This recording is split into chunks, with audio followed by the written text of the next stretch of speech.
Google recovered deleted footage from a doorbell camera, which raises a lot of questions. So, for anyone who doesn't really follow the news super closely, there is a woman named Nancy Guthrie. She was reported missing on February 1st.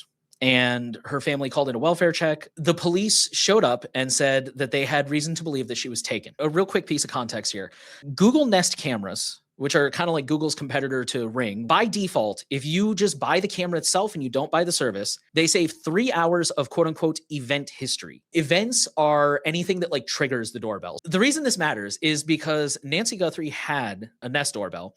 Initially, investigators said there's no footage because she wasn't paying for the service. And then suddenly the police came forward and said, actually, here's some footage. Does anybody know this man? They say the video was apparently quote unquote recovered from residual data located in back-end systems. Ars Technica says it's unclear how long such data is retained or how easy it is for Google to access it. Some reports claim that it took several days for Google to recover the data. When you click delete on something on a computer, it typically doesn't delete it. It basically tells the computer, you can write over this if you want. Let's put it that way. It's like if you're driving through a neighborhood and somebody has put like a couch or a table on the corner, it's not necessarily gone yet, but they don't want it. You can take it if you want. It's kind of like that. And so just because something is deleted in a system doesn't necessarily mean it's fully gone. Now, the longer it's been, the more likely that it has been written over by something else and it is actually gone.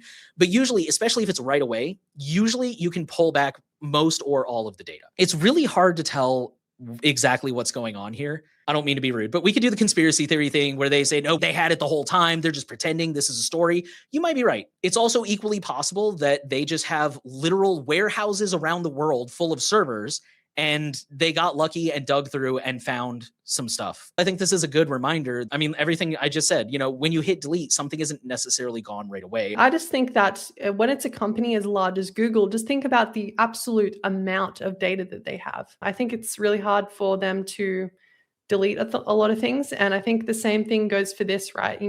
Maybe that footage was saved and it was saved and backed up across 6 continents or something. All it took really was for a high profile case. They're obviously not going to do this for, your average person. It brings up more questions about data retention. Like how long is Google really keeping things for? And I think this brings forward actually another thing that we should probably talk about is the reason why Google had this footage in the first place was because the camera was not end-to-end encrypted. Google is kind of known for not applying a lot of these practices where, companies like Ring has other problems. Apple, they allow you to at least enable that encryption. I think it's important to, if you do have a camera system, maybe think about something local, maybe think about something that employs end-to-end encryption